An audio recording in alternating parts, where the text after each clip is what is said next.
Well, it has been a nail-biter of an evening and still much more to go. To dissect the results so far and their implications, we're joined now by U of T postdoctoral fellow in political science, Eric Merkley. Eric, thanks so much for being with us tonight.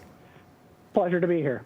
So we're watching those numbers roll in. CNN has 192 for Biden, 114 electoral college votes for Trump.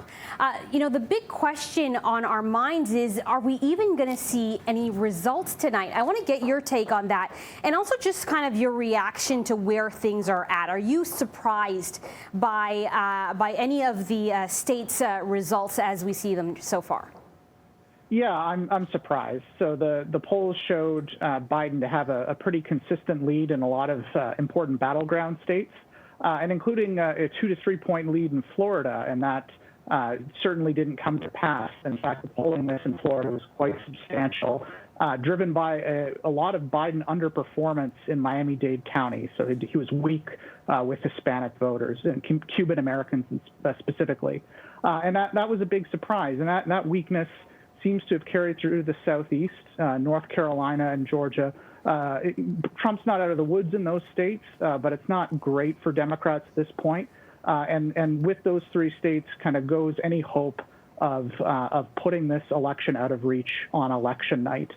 There's a lot to go, a lot of votes to be counted, especially in the Midwest. Pennsylvania and Michigan are going to take some time to count these mail-in ballots. And so it's far from over, but it's not going to be determined tonight. Wow. Okay. A couple things to unpack there.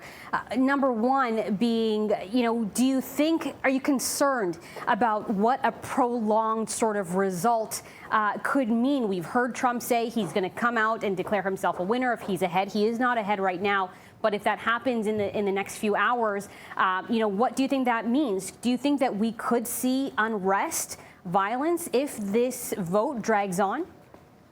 Oh, that's very hard to say at this point. We have to, Trump says a lot of things a lot of the time, and they're only true a small fraction of that. So if there's a lot of votes to be counted, the election's far from over, and we're not going to know the results tonight. But obviously, it is a concern. He's talked about sowing the seeds of doubt in the validity of mail-in ballots.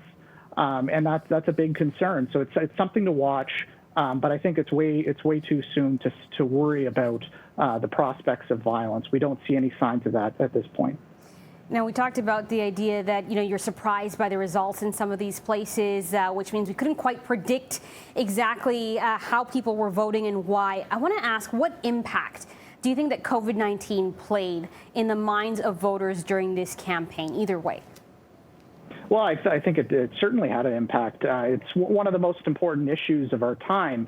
And for people that are very concerned about COVID-19, Biden did very well among those voters.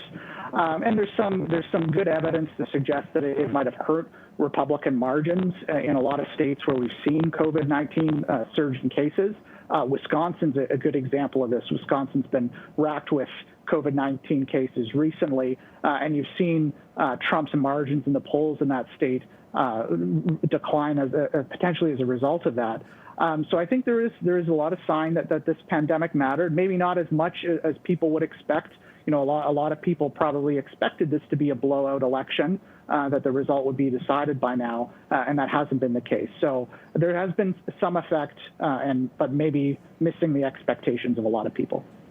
Eric, Trump has really sort of changed our idea or our perception of what it means to be president, and really kind of thrown out a lot of sort of norms when it comes to the Oval Office.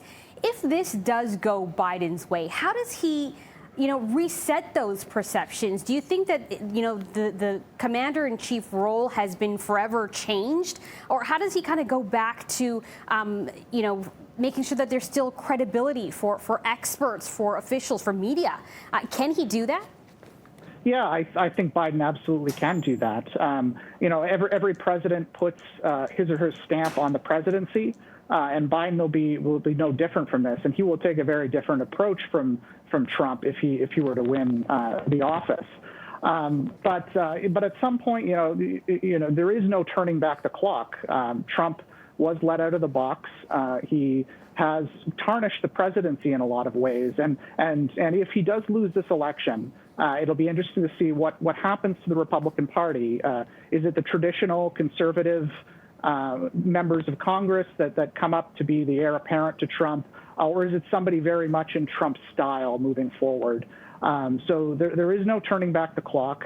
But I do think Biden will put his own stamp on the presidency, but seeing what Republicans do if in the wake of if Donald Trump is defeated will be something to keep an eye on. All right, thanks so much, Eric. We will leave it there for now, but obviously still lots to watch in the coming hours and days. Eric Merkley, a U of T political science postdoctoral fellow, thanks so much for being with us.